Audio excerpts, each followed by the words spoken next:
Welcome back. Well, it's late in the season with a few teams in particular collapsing in a heap. What does that mean? It means more material with which Finey and I can work ourselves into a lather, eschewing reasoned debate and heading instead down the path of totally irrational but rapier-like rhetoric on the Footyology Rant-off.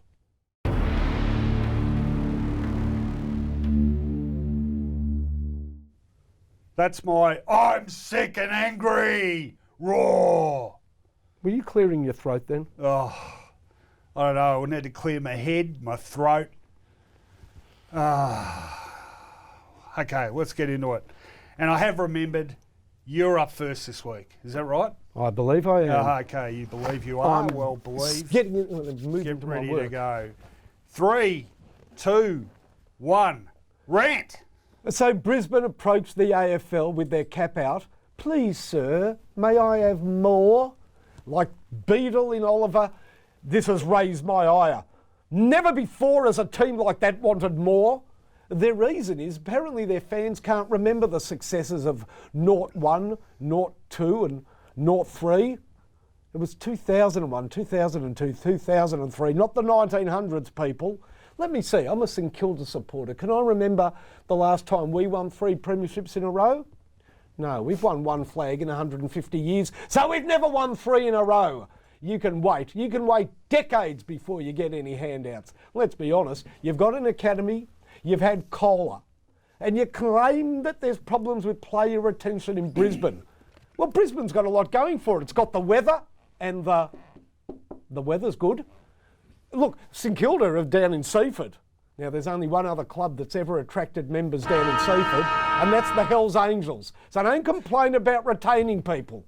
As far as I'm concerned, you can get an extra selection in the draft in 2,101. That seems fair to me. Yes, excellent. Well done. And couldn't agree more. They don't know what suffering is, do they? Oh, God. 15 years. They've had to wait 12 years for another. Where's the next three-peat coming from? No, you've got to earn your stripes in this competition. Oh, and you boy. as a St Kilda fan know more about that than most. I know a whole lot about it. Yeah, you get on with it. You've got your own problems down at Bomberland. I have. Count me in. You ready to go? I am ready to go. 3, 2, doctor. I'm worried about the football media, Finey. This is supposed to be a tough-as-nails industry. I mean, look at me. I managed to crawl out of my sick bed today despite a lurgy that makes the Zika virus look like a case of the hiccups. But I can't say the same for some of my colleagues. Take that Mark Jackson interview on Open Mic last week. What was all the outcry about? So Jacko told Mike Sheen that he was a pubic hair. Geez, in my day, that was a compliment. If you went to a coach's press conference and didn't get assaulted, let alone sworn at, you hadn't done your job. I'm telling you, Finey, we used to do Ron Barassi and David Parkin's post-game presses wearing full body armour. Sure, it made it hard to hold a tape recorder, but at least you were safe when one of Parko's assistants charged at you on horseback with a 10-foot lance, not to mention avoiding Parkin's bulging jugular vein. Then on Saturday night, everyone's having paroxysms because Steve-O's mobile phone went off during Brad Scott's press conference. Distraction? No distraction was the day we did Kenny Sheldon at Victoria Park standing in the visitors race with 100 pissed off Magpie fans gobbing on us from above the cyclone wire. That really happened, by the way. I'm telling you, the whole football world's gone soft. And it's a pity because apparently Jacko had some really good points to make in the Sheen interview. I'm buggered if I know what they were, but perhaps next time, Jacko, you can try making them in English. You made it. Oh, just. Well done. I had a good lie down now. I made more sense than Jacko did anyway. What was he on about?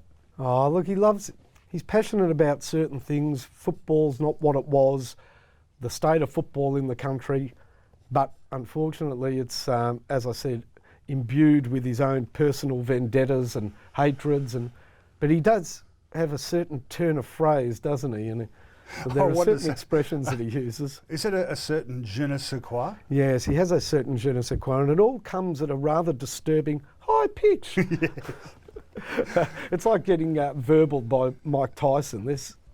loses something in translation.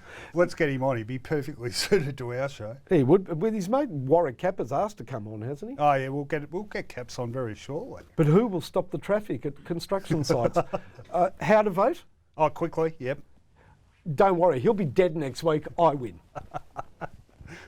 The good ruckmen prove up their case, and we've had some really good ruckmen in recent years who've proved up their relevance and the contribution to the team's operation and the strategy. If your ruckmen are just there to fill a space, and some of them have been in recent times because some of the clubs haven't recruited well. They've tried to recruit an athlete, not a ruckman. Yeah.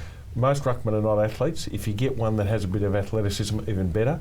But you've got to go for a ruckman first and foremost, rather than an athlete.